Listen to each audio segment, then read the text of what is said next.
not having a PowerPoint presentation. So I hope you'll bear with me for that. My presentation today leads off from a paper I had presented at an earlier workshop organized by Dhruv at the Institute of Advanced Studies in Shimla, where I was focusing on the problems of and the need for rural industrialization and the application of science and technology towards that end. And I was bemoaning the fact that there has been so little of research in the science and technology fields leading towards rural industrialization, which was a great pity, since there is a clear need in terms of job creation, value creation in the rural economy in a context of declining employment in agriculture, jobless growth in industry, and the presence of a substantial population in the rural areas who are carriers of indigenous scientific and technological knowledge in our country, but there was this big vacuum of research work in science and technology. And I had speculated that perhaps this was due to an inbuilt prejudice or bias in the upper class, upper caste milieu of academic research, of planning, of administrative work with regard to the lower caste, lower class, manual work-based universe inhabited by the artisans and the working people and others in our country. I'm just giving you this background because this is going to link up with my presentation today and may give you a little clue as to where my thinking is coming from. I would be today looking at the universe of creating or upgrading skills and thinking about related jobs and livelihoods. And I think you would appreciate that under the present government, this seems to have, or ostensibly has acquired salience, with a large number of governmental programs and a fair amount of expenditure being incurred on Skill India and many such other initiatives. While looking at this, therefore, skilling, education, and livelihoods, I'll focus on 4 aspects during the course of my presentation. And Dhruv, I'll request you to give me a signal when there is 5 minutes left. Okay? Well, Chairman, sir. Yeah. The first factor, of course, is what I believe to be an absence of an employment ecosystem and human resource planning within which skill upgradation could be thought of and planned for. For example, as I said, a program of rural industrialization based on processing and manufacture related to rural produce, which would have given a significant shift or a boost to the rural sector in the economic value chain. However, even in the organized industry, there is little evidence in India of envisaging or planning for demand of skilled workers, particularly in the manufacturing sector, which has essentially broadly been left to fend for itself in the morass of market forces and the international division of labor. For instance, economists have been talking in the last 5 years of China now looking to climb rapidly up the value ladder, moving away from low-cost manufacture to high-tech manufacture, which is going to leave a vacuum in the manufacturing segment worldwide, but India does not seem to be positioning itself anywhere in stepping into this breach. A big lament, as you would know, of foreign as well as Indian investors, besides lack of infrastructure, is the dearth of a skilled workforce in India for modern manufacturing industries.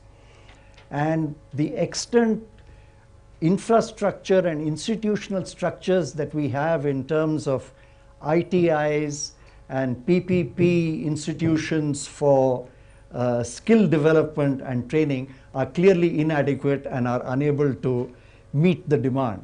Even in sectors like automotive manufacturing, each industry is today cannibalizing from the other because there is a shortage of a pool of manpower being generated. The second aspect I'd like to focus on is that in this universe that I'm talking about, there has been, not just today, but over the past 40, 50 years, a calamitous separation between knowledge and education on the one hand, and skills and training on the other. There is such a firewall between these two, which again, if I may speculate, may once again be ascribed to a Brahminical or upper caste sharp distinction between intellectual work and manual labor. For example, the entire educational system comes under the Ministry of Human Resource Development. The entire skill and training infrastructure comes under the Ministry of Labor. So this assumes that skills has nothing to do with education, that in fact the person who cannot be educated or the person who is uneducated is incapable of absorbing further education and therefore should just do skills. And if you think of the vocational stream of education in India, that's how it is designed. If you failed in class 10, you're not a good student, better, then you go to the vocational stream because education is not for you. You learn to do some manual skills. This compares very poorly with any advanced industrial society, where if you look at Europe or the US, increasingly at China, not to mention Japan, Malaysia, you have infrastructure for skill development which allows for a continuous back and forth between skills training and education, theoretical knowledge, filtering back and forth, allowing you through your career to be able to come back and forth between acquiring skills, gaining more education, which enriches your skills further, enables you to climb the career ladder, and so on. In India, this is not so. Once you are vocational and skill-based, that's it. You end up as a plumber or a carpenter or an electrician, and you're not informed by any further upgradation in knowledge or education. As you would well appreciate, this is not going to work in a society that aspires to become an industrialized middle income country. India does have an apprenticeship program, but which is widely regarded as a failure and has just not worked either in creating the necessary skills or in being able to combine skills with a program of education. Just on a personal note, let me just add that in the late 60s, I spent 4 years in the United Kingdom doing an apprenticeship with Rolls-Royce Aero Engines Limited. Spent 4 years there, did my degree. I would spend 30 weeks of the year in college, 20 weeks of the year in the factory. After 1 full year of basic skills training, and would go back and forth between college and industry to acquire a wide range of skills in that particular industry where I was working before I had done my first job. And I was not, I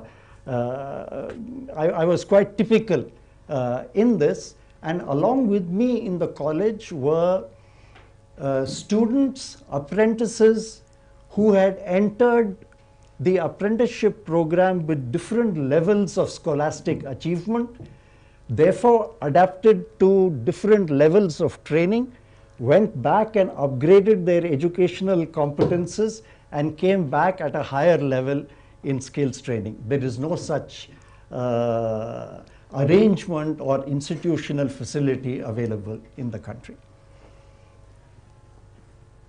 The third aspect I would deal with is there has been a tacit assumption in India right from the 6th plan onwards, when we used to have a program called TRISEM, which was training of youth for self-employment. The TRISEM framework of skills development and training continues, I believe, till this day, where it is assumed that you provide training to a person and then that person will automatically then establish himself as a tradesman. The idea that you acquire a set of skills and you become a tradesman, I believe, makes two wrong assumptions. One is that this can be done purely by acquiring physical or manual skills without a complement of knowledge-based education. And second, that it just requires training to convert your learning into a trade, which would be then a self-employed person like a carpenter, etc., whom you have, but without the modern requirements of certification, of standards, of being able to upgrade these skills.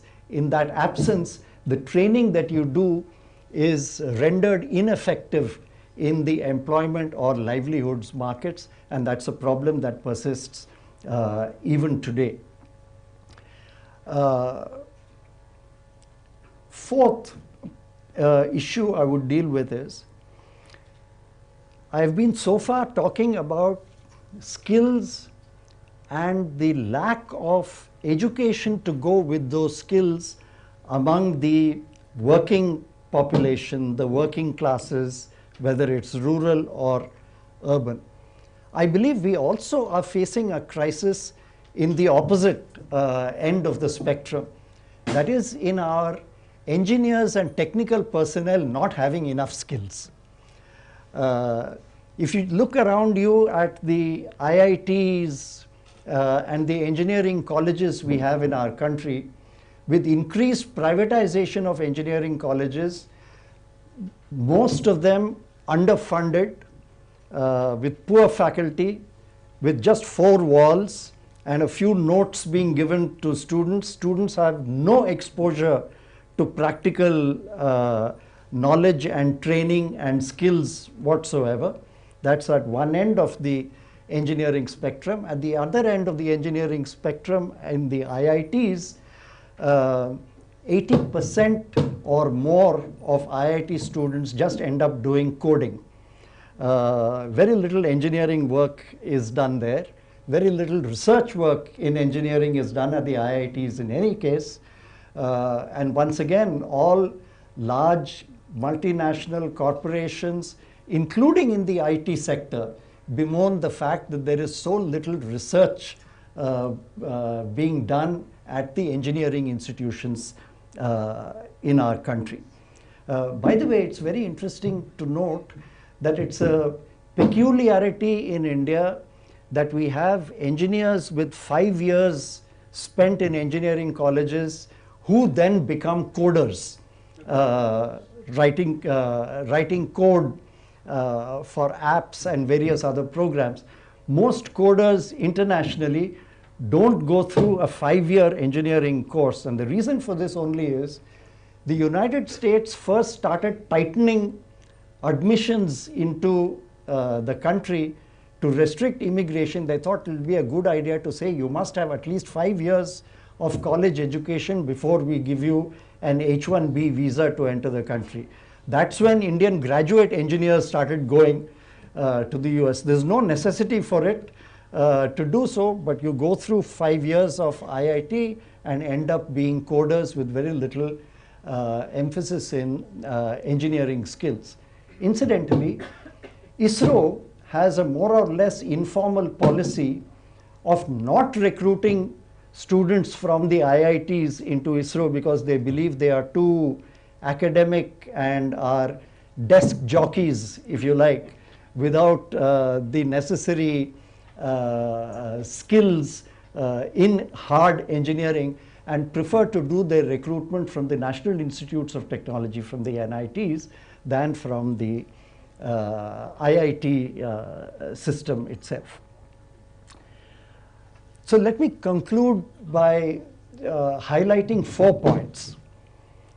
One is that I believe the entire architecture of the skills program in India needs to be reconceptualized and reimagined and reconfigured, both for rural industrialization, which I believe is still a vital necessity, and also for a major leap in the manufacturing sector, which India badly needs.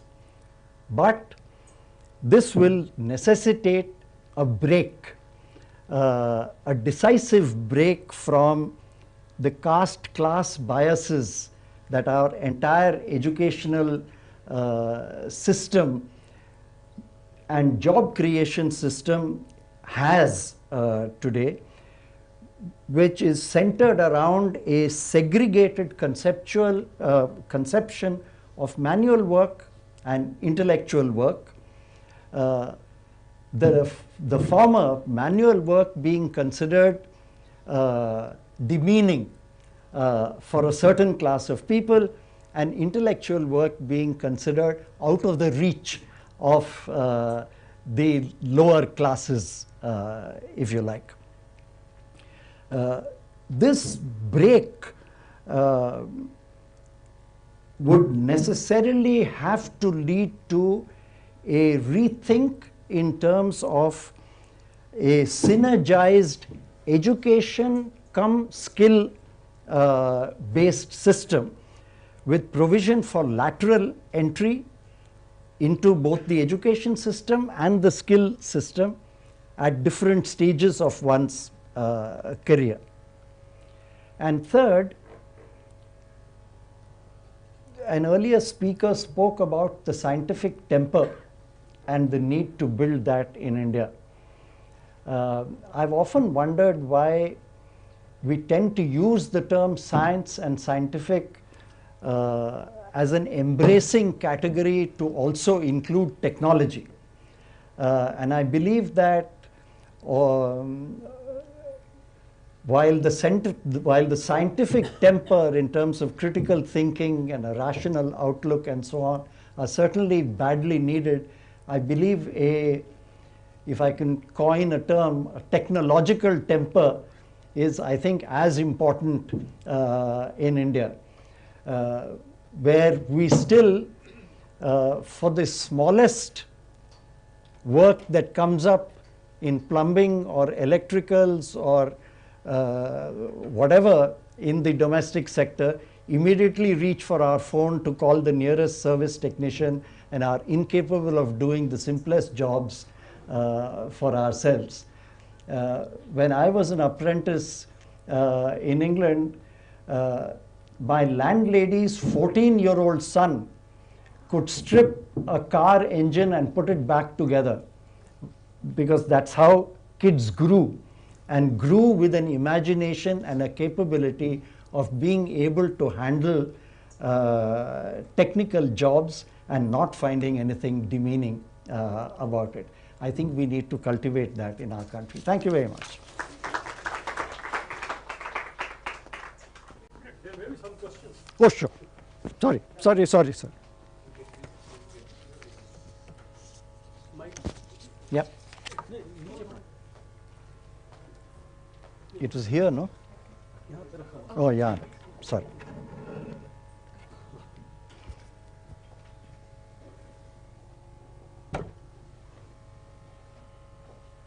Any questions, any comments?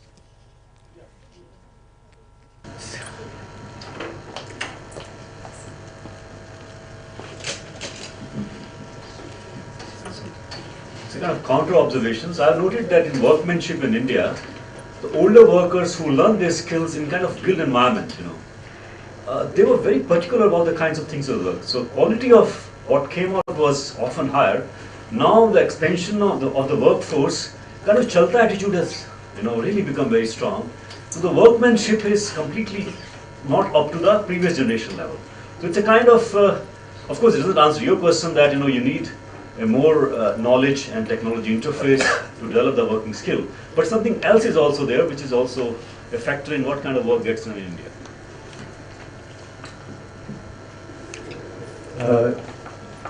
Yeah, I think I'll respond to that, yeah. Yes, what you say is right, in the sense that if you speak of the earlier generations having better quality of workmanship, it possibly comes from a greater focus and expertise in that area, whereas today your base has become broadened, but with a shallower depth in terms of skills. I remember one of the carpenters I was working with in a construction site once pointed to a drawer which a junior fresh carpenter had made, and he showed the drawer to me and pointed to the fact that it did not have one right angle in any of the four corners. And this is not uncommon, I think. Today, there's just a few trades, particularly where employment abroad is going to be called for, where people are beginning to insist on standards and certification. This has not yet reached the desired levels. You would still go and pay 25,000 rupees for a couple of hours of hiring a hall like this at India Habitat Center or wherever, and you will still find the wires connecting the amplifier to the power socket with two naked wires thrust into the plug with a matchstick holding them in. I mean, this is... Sir, I have a question. Yes. Now you talked about the lack of a linkage between education and skills. Yeah. Doesn't the vocational education system launched by CBSE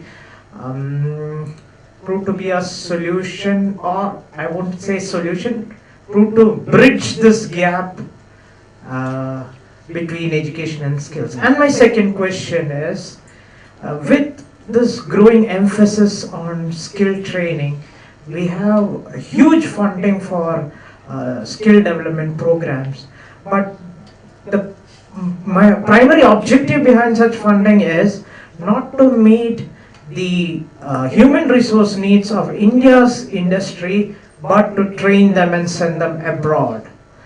How would you, comment on these two policy measures? Yeah. Very briefly on the vocational education part, I'm afraid I don't agree that the vocational stream encourages this synergy between education and skills. In fact, it just tries to meet a formal requirement. You drop out of formal schooling at the 10th grade, you shift to a vocational stream, and just to say that you have crossed a 12th standard level, you do some little bit of education there. But the point I was really making is your education needs to be linked to your skills so that your skills can go up and climb to different levels, backed by the education and the theoretical knowledge you receive with respect to that.